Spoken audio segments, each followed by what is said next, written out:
speaker is Dr. Yvette Bordelon, and Yvette serves on the CurePSP Board of Directors and is chair of our research committee. She is an assistant professor in residence in neurology at UCLA Department of Neurology. Her clinical work involves the diagnosis and treatment of Parkinson's disease, Huntington's disease, and other movement disorders. Her clinical research interests include development of biomarkers for neurodegenerative diseases and epidemiological studies in Parkinson's disease. Dr. Bordelon also plays an active role in studies and clinical trials on neurodegenerative diseases. Thanks very much. Thanks very much for the opportunity and the invitation from the organizers to speak here today. And thanks to all of you for coming out to be a part of this family conference and participate. And again, I hope we can provide some additional information. Dr. Golby gave a very nice and detailed overview of the current mechanisms that we think are involved in the causes of PSP. What I'm going to do now is talk a little bit about the challenges in diagnosing these disorders, why we have this challenge, why it's difficult, but also outline a number of treatment options. I have a lot of detail in the talk today, but I have copies of the slides outside. So if you don't have one already, you can pick it up on the way out, so don't feel that you're pressured to write things down. And again, in talking about treatment options, I'll present many different things, and it's something that has to be coordinated with you, your family, your physicians, to really carry this out, because again, there isn't any sort of one treatment plan or one algorithm. It really is an individualized program. Everyone, even once a diagnosis of PSP or the other atypical Parkinsonisms is made, everyone is different, and it depends on the most prominent symptom, tolerability of medication. So again, it really has to be optimized for each individual. This is just an overview.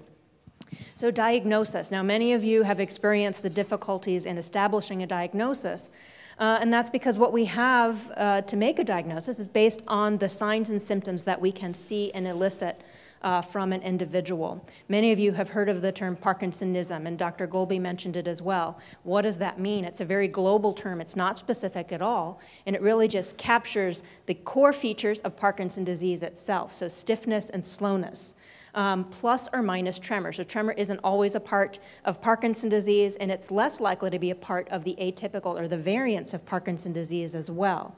But Parkinson's disease, and many people do receive a diagnosis of Parkinson's disease or presumptive Parkinson's before it is further clarified, is the second most common neurodegenerative disease, second only to Alzheimer's disease in the US, so more common. And the criteria that we use for this are also broad, but have to contain at least that core features of stiffness that we can elicit during a neurologic examination, or slowness of movement that we can see or that the person can experience.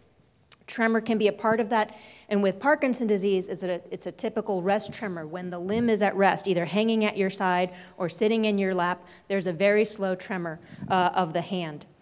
It's almost always asymmetric, meaning that it starts on one side of the body and then progresses to the other side, but at a different rate. And this is different from some of the variants of Parkinson's we see, where both sides of the body might be affected early on. The diagnosis of Parkinson's is also further confirmed by the presence of a good response or alleviation of the symptoms to the Parkinson's medications that we use, and we'll run through some of those options as well. But what we're focusing on here today are these variants of Parkinson's, and they have different names. Sometimes you'll hear Parkinson's plus syndromes, atypical Parkinsonian disorders, or atypical Parkinsonisms. And the three that I'm going to present today, of course, one is progressive supranuclear palsy. Again, the reason that it's called Parkinson's plus is that there's Parkinsonism plus other features. So with PSP, those other features must be eye movement problems and often gait and balance problems, so very early falls. With another variant, cortical basal degeneration, cortical basal syndrome, what must be present is apraxia, and that is a higher level cortical function that coordinates how you execute a movement or a task. So what you might find with this is sort of the inability to figure out now how to use a toothbrush, how to use a fork. It's not the slowness that's inhibiting that problem, but it's the understanding and the execution of that detailed task.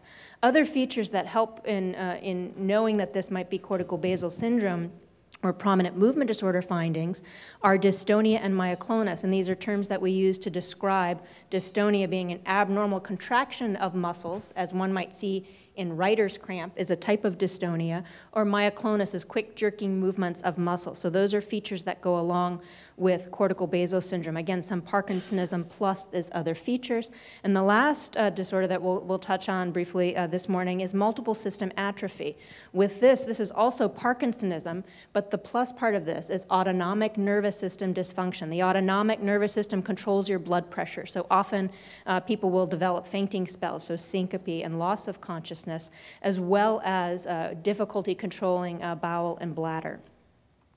There's a host of other Parkinsonisms and variants of Parkinson's disease itself that we're not going to delve into today, but they're out there, and you may have heard this term or you may have discussed it with your physician, including Parkinsonism that might be caused by very small strokes throughout the brain. Vascular Parkinsonism can be considered in these diagnoses. We also know that certain drugs, certain medications will induce Parkinsonism as a side effect, mostly the antipsychotics. And most often that Parkinsonism is eventually, weeks to months later, will resolve once the medication is removed.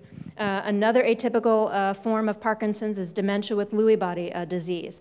This is something that is Parkinsonism plus very prominent hallucinations and waxing and waning mental status problems, so confusion, periods of confusion. Normal pressure hydrocephalus, or NPH, and again, some people have heard of this or it's been mentioned in the workup, is something that can cause some very mild Parkinsonism, but is caused by the decreased absorption of the normal fluid that's in the brain. This is brought up because there is a treatment that to alleviate that fluid, but the reality is that this diagnosis is extremely rare, and so it is considered and will always be part of your physician's assessment, but again is very rarely the cause of Parkinsonism, but again should be considered. Dr. Golby went into detail about the protein misfolding problems, and so we categorized these atypical Parkinsonisms based on the pathology that is known to cause them as far as we are aware, with the Tauopathies or the Tau disorders being ones that we'll talk mostly about today, and you'll hear most about, including PSP, cortical basal degeneration, as well as the frontotemporal dementias, another category of disorders with prominent cognitive problems, prominent problems with memory and thinking. The synucleinopathies bring us back to Parkinson's disease itself. So in those disorders, again, it's a misfolding problem. Protein is accumulating abnormally in the brain, but that protein is alpha-synuclein. And that is at the root cause of multiple system atrophy, again, one of the other atypical disorders we'll speak about today, as well as DLB, dementia with Lewy bodies. So why? Why is the diagnosis often delayed or inaccurate? Well, initially, Parkinson's disease is a diagnosis based on the symptoms that may be coming through of just that slowness and stiffness. And an accurate diagnosis can only be made until once those signs evolve or really become more evident over time, or we see the disease progression is faster than what Parkinson's disease would be typically, or when we try the Parkinson's medications, we don't get a robust response, or we need to build those medications up to high levels. So a lot of times there's a delay because it's not declared early on, and it's only after time that other things become more prominent, and we realize that we're in a different category of diagnostic options. The other problem is that we don't have a test. We don't have a blood test. Right now, we don't have a scan. There isn't any way of confirming that diagnosis. It is really based on what has happened in that individual over time, so a detailed history that can tell us what has happened over time, and the neurological examination. So it's the gold standard for diagnosis of these disorders. And historically, neurologists are not great at making a presumed diagnosis. The only way we know that these disorders have these protein misfolding problems as the cause is based on pathologic confirmation. So at the time of autopsy in an individual who has had presumed PSP, Parkinson's disease over time. We don't know for sure for any of these disorders, really, any of the neurodegenerative disorders, except those that have a genetic cause. Until the time of death, that's when we learn the most about the diagnosis and also the pathologic process. So what we are doing, and there are many studies that are underway to help refine our diagnosis, our exam, what are features that really predict that pathology, so as we move forward, so that we can become better at recognizing it earlier and being more specific about a diagnosis. So with progressive supranuclear palsy, we have developed some criteria over time that help us, again, try to be as specific as possible about a diagnosis. And so clinically, they define this as clinically definite and clinically probable. Again, it's over time as things either worsen or change in pattern that we can be more specific about a diagnosis. But it must be a gradually progressive process. It isn't anything that happens overnight, something acute. We would think of a different problem, such as a stroke or something else. Almost always occurs in people over the age of 40. Now, this is the eye movement problem that must be present to define this diagnosis as a vertical supranuclear gaze palsy. And the reason this is such a long word is because it describes what patterns in the brain and what circuits in the brain are affected. So the nuclei within the brainstem control your eyes and eye movements, and this is above that nucleus because what happens, it's the inability to initiate the eye movement, but when your head is moved, a reflex allows the eyes to happen. So that just tells us where it is in the brainstem, but what we see on examination is the difficulty in moving eyes, and it's typically vertical, down gaze being affected before up gaze. So people will notice that they have difficulty going downstairs, not because of the mobility issues, but maybe that you can't look down and see that step. Or eating becomes more of a problem because you can't look down at the plate. Your eyes don't move as well. And eventually horizontal eye movements either slow or become limited as well, which will then limit reading. Double vision is a common problem as that part progresses. And also to meet these diagnostic criteria, there must be very prominent balance problems with falls within the first year of the onset of the disorder, and no other symptoms that suggest a different diagnosis.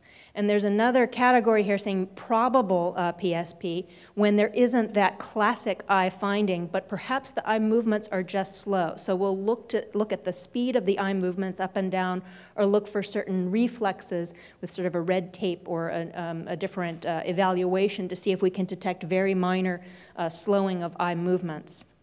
And again, the only way we can confirm this is pathologically by showing that tau is accumulating abnormally in key areas of the brain. Typically, while I mentioned that you have to be over 40 at the onset of this problem, the typical age of onset is about the mid-60s, early to mid-60s, more similar to Parkinson's disease itself. And again, it's quite rare, as Dr. Golby had mentioned. There's an average duration of the progression of disease, again, which helps us in categorizing, perhaps, that is an atypical form of Parkinson's, as it's a shorter duration of disease than Parkinson's itself. And he also listed a host of other features, motor and behavioral features, that are present with PSP, including speech and swallowing problems, the characteristic finding that the rigidity that we feel and that you might experience is more prominent in the neck, more axial or midline rigidity or stiffness, rather than arm stiffness, which happens more in Parkinson's disease. There's another term is emotional incontinence, so laughing or crying out of context or inappropriately can happen very early on in the process and might worsen during the disease as well. And impulsivity is quite common. So the likelihood of trying to get up and do something, even though you know your balance is affected and everyone tells you that you must use help and you need the assistance to do that, the impulse to get up and go grab that snack is there, and that's part of the disease as well. The cognitive problems that exist, if they do exist, are often these higher level executive type problems with impulsivity, but also with attention, planning, and organizing thoughts, not the memory problems that we think of when we think of another degenerative problem, Alzheimer's disease. So often people with PSP have quite intact cognition. It's just more difficult to get the information out, but the processes are working, maybe just a little bit slower.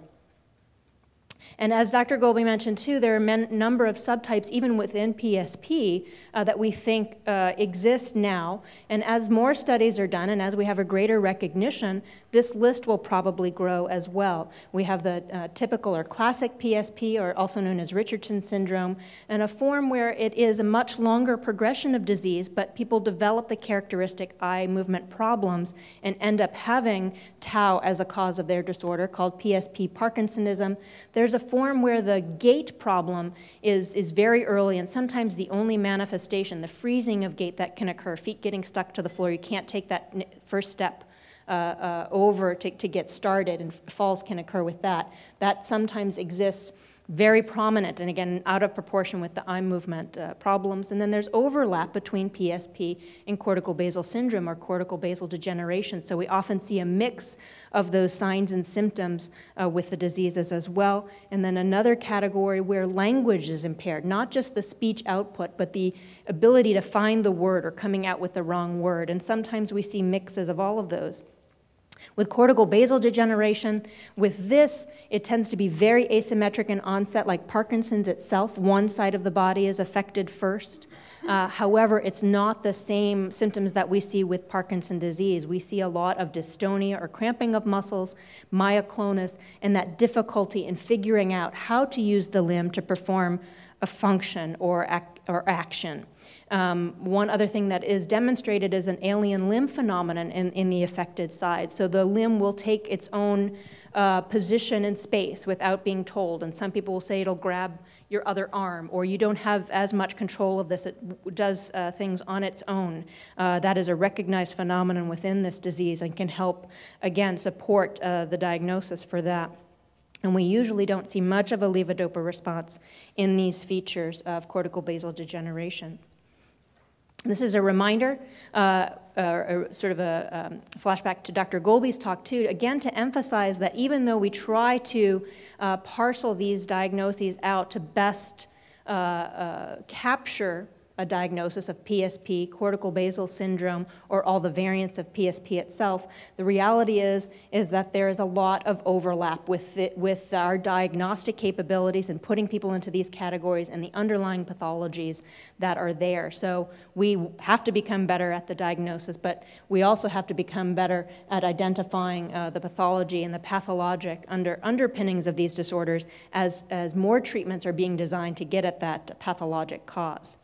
And I'll mention again multiple system atrophy as the third atypical Parkinsonian disorder we'll discuss this morning, and we'll talk more about in the afternoon. This is a little bit younger age of onset, so the criteria must be that you must be over 30 when this begins. It's also progressive, and it's categorized, as I mentioned, dysfunction of the autonomic nervous system, a drop in blood pressure when you stand up. Now, this can occur in all of the Parkinsonisms, but particularly Parkinson's disease and later stages of Parkinson's, but this is a very early and prominent symptom with MSA. The drop is so large that it can cause loss of consciousness or fainting spells. In addition, the other autonomic dysfunction that can occur is urinary or stool incontinence, as well as erectile dysfunction in men. This also has a poor levodopa response, similar to the other atypicals, and not as robust as we see with Parkinson's disease itself. In addition, there's also, in some categories of this disease, perhaps an ataxia or a swaggering gait, so difficulty with coordination of movement, very different from the freezing that you might see or the gait problem and falls with PSP.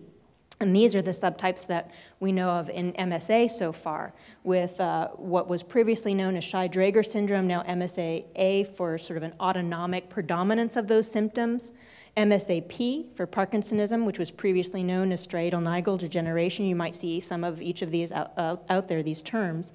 And MSA-C for this cerebellar form of MSA, where the cerebellar dysfunction, the walking and balance is again that more of an ataxia or difficulty navigating a hallway because of the swaggering type of gait that is seen. Again, a little bit younger age of onset, and again, similar prevalence in that it is an uncommon diagnosis and also faster progressing than Parkinson's disease itself. Symptoms that might go along to help with the diagnosis of MSA include stridor, so noisy breathing, including some snoring at night, but even during the day, some noisy breathing, and it's known that at least in MSA there can be vocal cord paralysis of one of the vocal cords or sometimes both. Cardiac arrhythmias may be common due to the autonomic nervous system being affected. You can have arrhythmias there, so palpitations or fluttering that you might feel in your chest, and a lot of dystonia with MSA tends to be a lot of neck dystonia, as can occur with the other variants of Parkinson's disease, and sometimes very brisk reflexes. So what are the other aids? Those are the features that we look for in examination that we try to pull out to best diagnose each of these atypical Parkinsonian disorders. But we also look to imaging. And if we find changes that are becoming more apparent or more suggestive of a diagnosis, it can help. If we don't see these features on imaging of the brain, it doesn't mean that that's not the diagnosis. So these are additional things that we try to use in combination with the exam and the changes over time. But what has been demonstrated that this is MRIs taken from the brain stem, so the deep structures within the brain in Parkinson's disease. What you see, this is what a normal brainstem volume would look like. We know that in Parkinson's disease, we lose the dopamine neurons, but those areas that produce dopamine are so small as that with current technology, we can't see loss of that structure. However, with PSP, we see thinning in this part of the brainstem. So it's thin here, and this is where the tracks go that are affected in causing the eye movement problems in PSP. So we see excessive thinning here. So that, if seen, can sometimes be helpful in diagnosis in a person who has all of the other signs or symptoms of the disease as well. And with MSA, it's a different structure, the pons here, that we sometimes see loss of that part of the brainstem, which again, in the right clinical setting, may help us with the diagnosis. This is another form. It's called the hummingbird sign on PSP because it looks like the narrow beak, and you have to be very creative, I think, to see that. But this is the sign that has been termed for PSP, and with MSA, it's a hot cross bun sign within the pons because you have such loss of the fibers here that it looks like a little hot cross bun. Again, not something that we have here commonly, but these names have stuck. With cortical basal degeneration, because it's these higher level areas of the cortex, it's more difficult to appreciate such focal changes, but there are changes, and it's loss of cortical volume that we see on MRI here. This is with superimposed imaging looking at how the brain metabolizes sugar or glucose. And what is demonstrated is that these areas of red show that this part of the brain is not functioning well. There's decreased metabolism here. So if we begin to see a pattern where frontal and parietal areas are more affected and it's the right clinical scenario, we can say that perhaps this is what we're dealing with as a diagnosis. So now I want to move on to the treatments. Again, not really being able to emphasize the difficulties with diagnosis. We move along the treatment spectrum based on the symptoms that are in existence at the time. So even if, and many times, we don't have a specific diagnosis or can't put someone in one of these variants or categories, we move along the treatment spectrum regardless of that. Again, we address the symptoms as best we can. But for PSP, CBD, and MSA, we currently don't have any FDA indications from the FDA or drugs that are FDA approved for the treatment of these disorders. In addition, even though there are some studies out there, there are no gold standard clinical trial data to suggest definitive efficacy of any particular drug in the treatment of these disorders. There's anecdotal reports and small reports, and we'll talk about some of those, and also based on clinical practice, what is out there and what we think might or might not help. So just because we don't have an FDA-indicated drug for a disorder, it doesn't mean that we don't try things that are available and that might help without causing any significant side effects. And again, I'm going to list a lot of potential treatments, but the treatment has to be individualized, so it's something that you work closely with you, your family, and your physicians to make sure that it's right for you and to try it in a systematic process. The first medication we'll talk about, which many people will know, is levodopa. This is marketed as Sinemet, which is a combination of carbidopa and levodopa. But levodopa is the best medicine that we have available for the treatment of Parkinsonism, that stiffness and slowness. So it's tried in almost all of the variants of Parkinson's disease to see if we can get some response.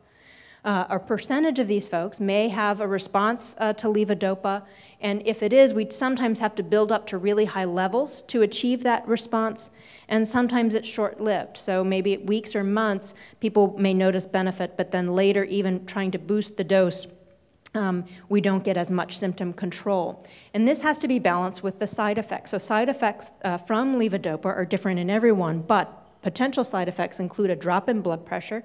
So if blood pressure is already low, like in MSA where there's trouble controlling blood pressure, the levodopa may not be able to push it up to higher doses. So that has to be taken into consideration. Hallucinations can be either exacerbated or caused by levodopa, and nausea is the most common side effect associated with this drug. So we typically start low, but then ramp up to higher doses. In this line, looking at the dopamine system, there are a number of drugs that have been developed for Parkinson's disease itself, including the dopamine agonists, or mimics of dopamine in the brain.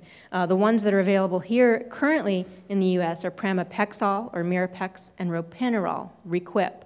So those are available in short-acting form, as well as long-acting once-daily forms. This tends to be less effective than levodopa itself, and tends to have more side effects than levodopa too. So some of those problems that we see with a drop in blood pressure or nausea are much more likely with the dopamine agonist. Some people try them. In my practice, I tend not to use them so much. I tend to use levodopa more, but again, some people try and some people feel that they do get a little bit more action or symptom control with this as long as it can be tolerated. Another class of medications used in Parkinson's disease itself are the monoamine oxidase B inhibitors. One that is available here is rasagiline, and again, in Parkinson's disease, there's mild symptom control that can come from this, and it's also being studied for potentially modifying the disease, not proven in Parkinson's, but it's also under study in some of the atypical Parkinsonian disorders, including MSA and PSP, which is why I mention it here as it's something that's available.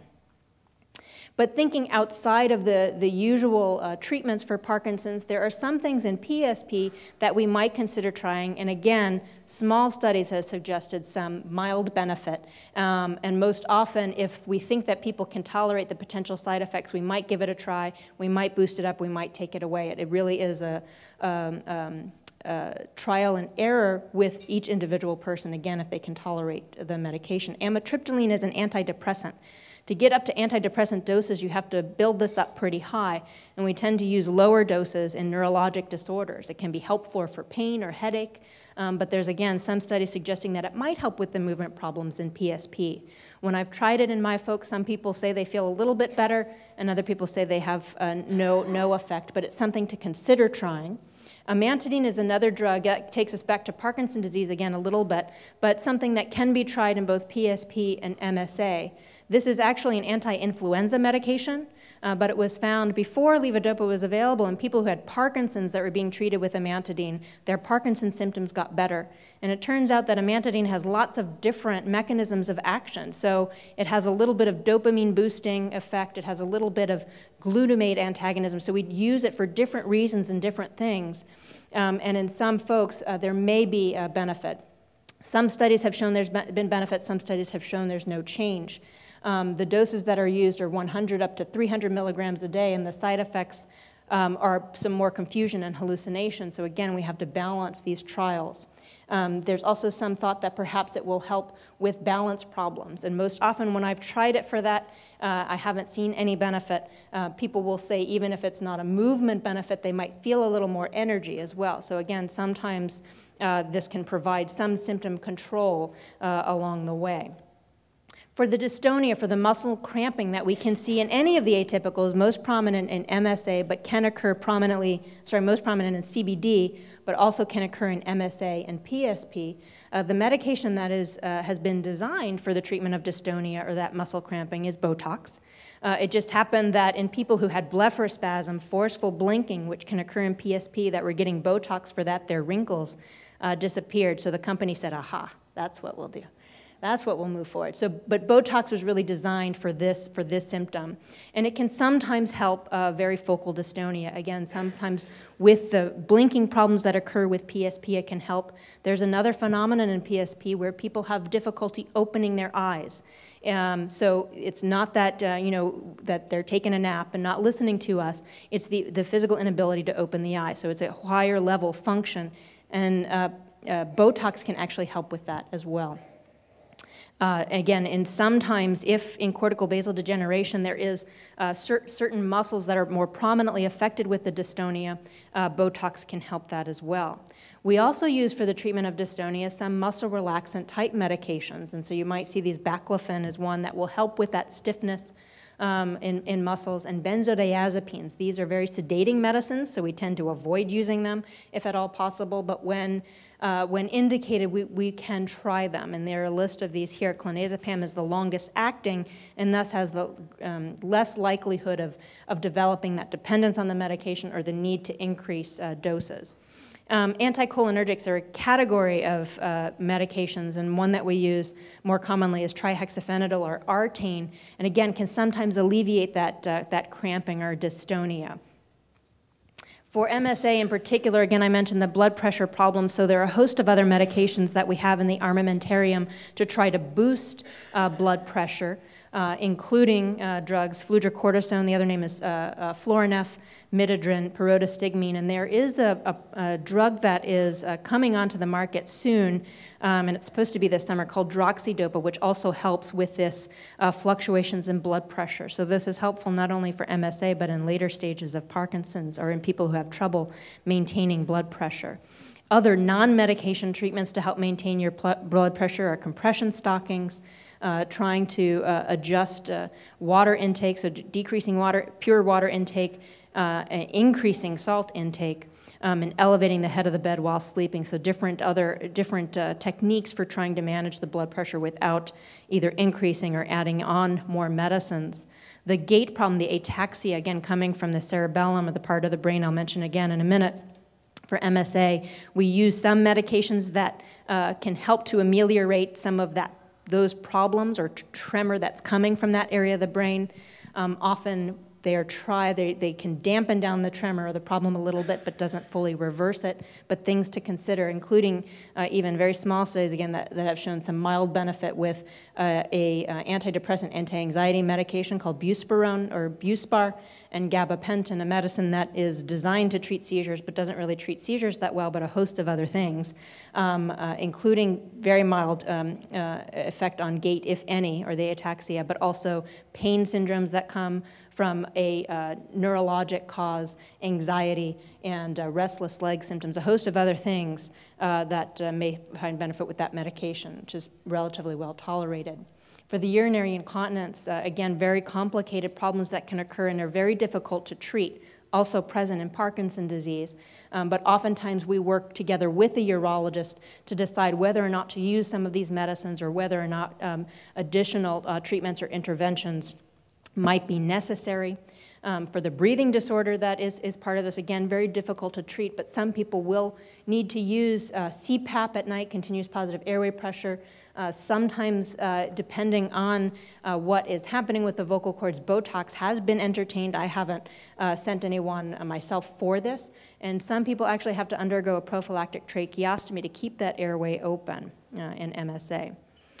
In cortical basal degeneration, I mentioned myoclonus, a quick jerking movement, and if that becomes prominent, we try to treat that symptomatically by using medications such as levetiracetam or Keppra and valproic acid or Depakote. Those are two that are quite useful at controlling that one particular movement.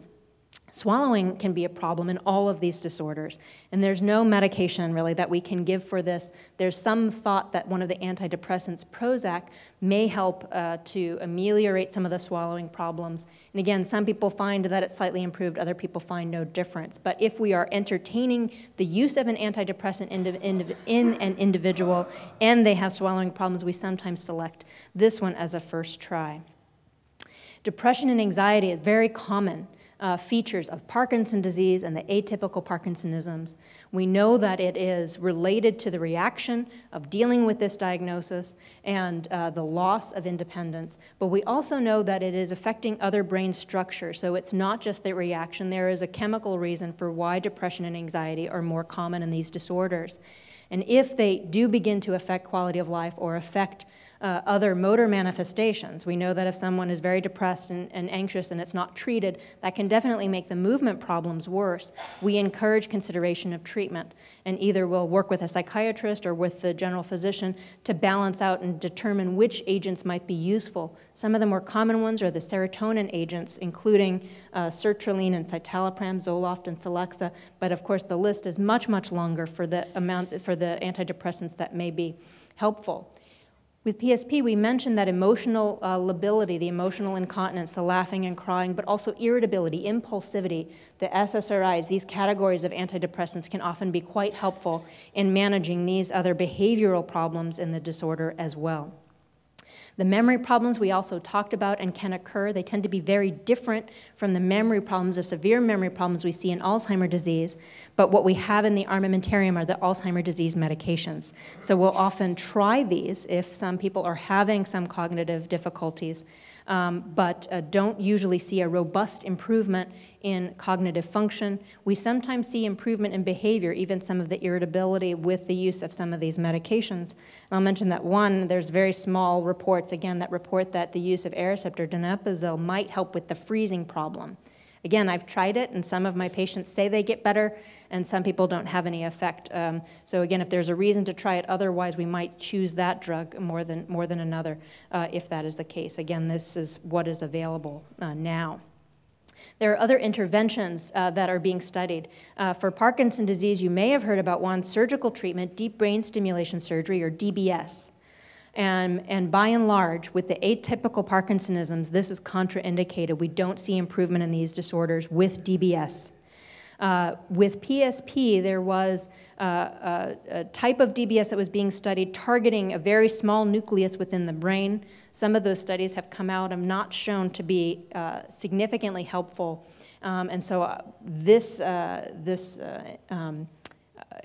studies are not moving forward and do not have enough evidence for benefit that this is taking on as a very positive approach to the treatment. However, there's research that is still going on to better determine what areas of the brain might be targeted, if you can really modulate or, again, program the brain, restore some of the normal firing. It could be very helpful in the future. It's just the technology is not there right now, and we don't have the knowledge, I think, to further use the existing technology to the benefit in these disorders. I can't say enough about the benefits of exercise and activity in the treatment of all of these disorders, the atypical Parkinsonisms in general, as well as Parkinson's disease. It really is a critical component of the treatment. And this is at all levels, range of motion, walking, balance. The more you do, the better. We don't know that there's any specific exercise that is better than another, but we do know that people who are more active and do it in a safe fashion, of course, can benefit from that. It improves quality of life. It improves overall level of functioning. There are many studies that are going on to try to determine what exercise is going to be optimal for what symptoms of the disease. But there's reasons we think, again, from animal models, that exercise is also critically important as it helps with brain health in general, release of growth factors, which are things that can help neurons survive, can help neurons deal with problems in these disorders. So other evidence that perhaps exercise is beneficial, not from its direct effects on the movement problems. Also very helpful for mood, right? So treating the depression and anxiety that are very common in PSP and the other atypicals. Again, exercise is a critical component. We will often refer to physical therapy, occupational therapy, and speech therapy, and CurePSP has a number of handouts and pamphlets that will help your therapist in guiding your treatment as well, so it can be quite constructive in that way. And again, it's people who develop a real relationship with those therapists or personal trainers, carry that back after that therapy is finished and continue to do it at home, again, that we think are truly benefiting from that treatment. I also have to mention, because somebody will ask, but there are supplements that are available and that are being tested in some of the neurodegenerative disorders. Coenzyme Q10 is one of them, and in fact in PSP there's a very small study that showed maybe there was some improvement in symptoms. And the suggestion has been for a while getting at some of the mechanisms that Dr. Golby had mentioned, that it's perhaps boosting mitochondrial function, that it might slow the progression of these diseases. This has not been proven, and in fact a large study in Parkinson's disease showed that there was no difference between those folks that were taking CoQ10 versus those that weren't. However, there is a study going on in PSP and other neurologic disorders, including Huntington disease, to show whether or not that might be of benefit or not. So these are things that can be considered but don't have strong data in regard to either symptom control or disease-modifying benefits, which I'll mention again in a minute. So we know overall that this is sort of a host of medications, but I mentioned pretty much on every page that it might not work in an individual, or if it does work, we don't achieve good control or long-lasting control. So really, there's an urgent need to develop better treatments to control the symptoms. This is where we begin to move in to the clinical trial area, and Dr. Gold will speak to that after I'm done here, and again, talk about the progress that's being made there, and again, the impetus to get things out there that will better control symptoms for these disorders. There are a number of treatment trials that are underway in helping to improve symptomatic control of these disorders. I'll mention one from my colleague is Dr. Alan Wu is doing a study not of a drug but of a technique called TMS, transcranial magnetic stimulation, to determine whether or not these are safe and tolerated in PSP and CBD. There's also a larger study going on around the country in Parkinson's disease. Again, not a medication, but a way of influencing the activity of the brain, so activating certain elegant parts of the cortex to override the problems that might be happening in these disorders. But really, a lot of energy is spent at trying to define neuroprotective interventions. So we know that all of these diseases are progressive, slowly progressive over time, and it's only after the symptoms have been manifest for a certain amount of time that we're able to make the diagnosis.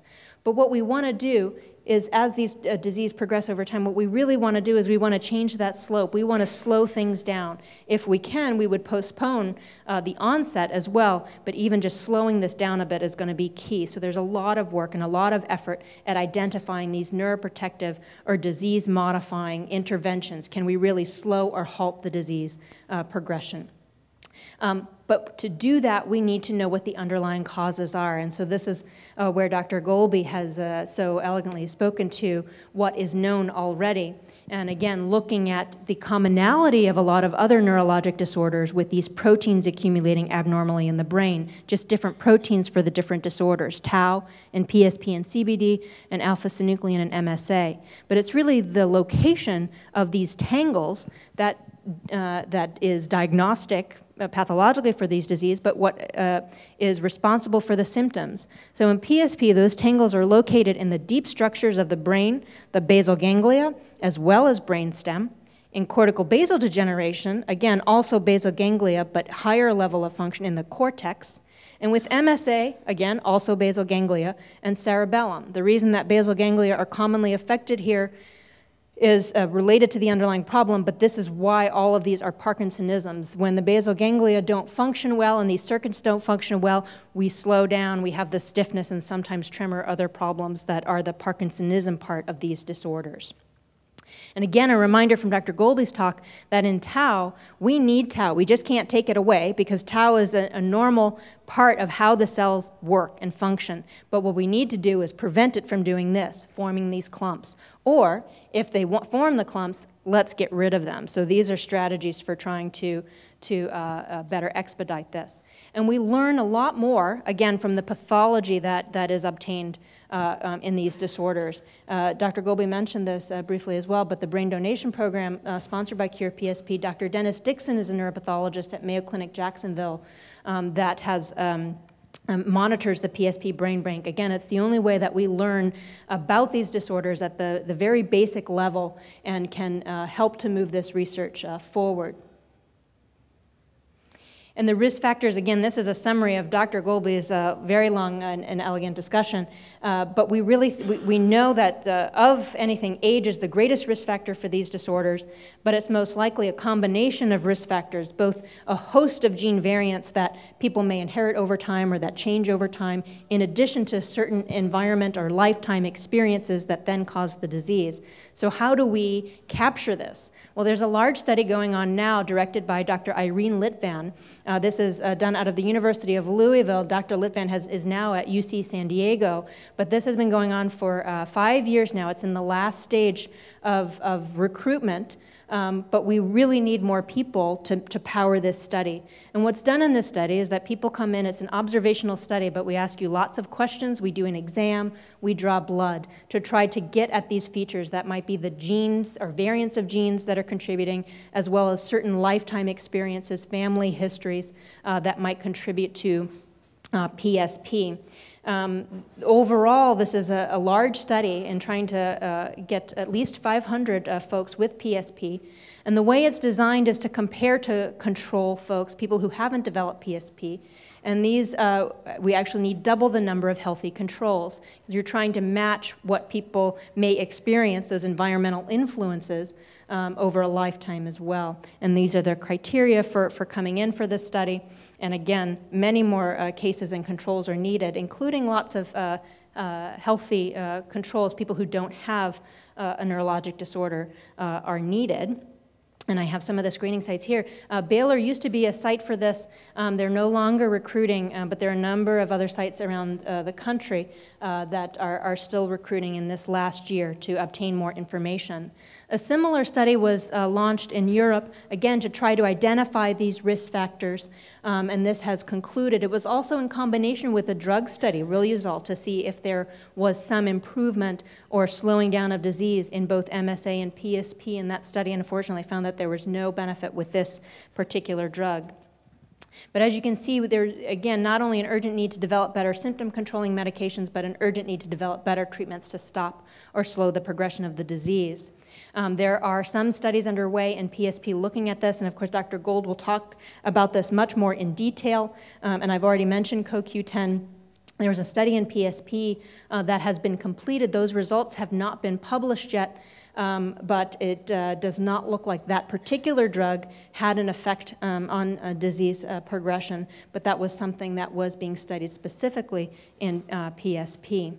What is a way that we can expedite the process? We know that as drugs are used in these disorders which progress over years, it will often take us years to determine whether or not something is effective. So there's another big effort to develop biomarkers. How can we shorten this process to only weeks or months to know that we're hitting tau, we're hitting the target, and then know that we have an effect rather than waiting all of this time to know that there's a benefit. And so there's a large study underway at UC San Francisco trying to better map out an array of biomarkers for these disorders, for our repeat tauopathy, so PSP, CBD, and the frontotemporal dementias. Adam Boxer is the PI of this study and, again, doing a huge amount of work to collect information from folks in order to map out and define biomarkers for these disorders. At UCLA, we were also funded by the Tau Consortium to investigate another marker. We use a PET scan ligand, FDDNP, which will label protein that's accumulating abnormally, any protein, not just tau, but many other proteins and many other disorders, and use those scans to see if we can really map out and identify the pathologic problems in PSP, and this study has been submitted for publication, but we do see the areas of red are where we see uptake of this biomarker. It accumulates in the basal ganglia and in the brainstem, where we know that the tau tangles are occurring in these disorders, and in later stages of PSP, we see other parts of the cortex affected as well. And again, we're moving forward with this to see, hey, can we identify these things, and as other drugs come through the pipeline, can we stop the progression from mild PSP to severe PSP? Can we stop it in its tracks as a way to try to target that? And I'll mention MSA too. There's another study that's ongoing to try to slow down the progression of MSA, and that's looking at a drug that's already on the market called rifampicin. It's a tuberculosis drug, but in some animal studies, it's been shown to decrease the accumulation of alpha-synuclein in the brain, and there's some other studies that are underway as well. So, current symptomatic treatments may provide some benefit, but they're short-lived, so we really need to better we need better treatments to be identified through research.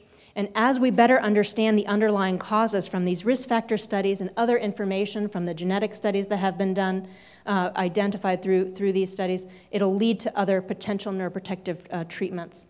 And we've really seen an increase in the pace of this research moving through the pipeline based on the knowledge that has been gained from some of the information from some of this study at the lab level and with people who have participated in studies. And what we really need is that this pace, we really need to keep up the momentum. Things are moving through. This is setting the stage for the next talk where we talk about how these clinical trials are really going to be the impetus to get things out. We know that tau, as was mentioned before, is also accumulating abnormally in Alzheimer's disease.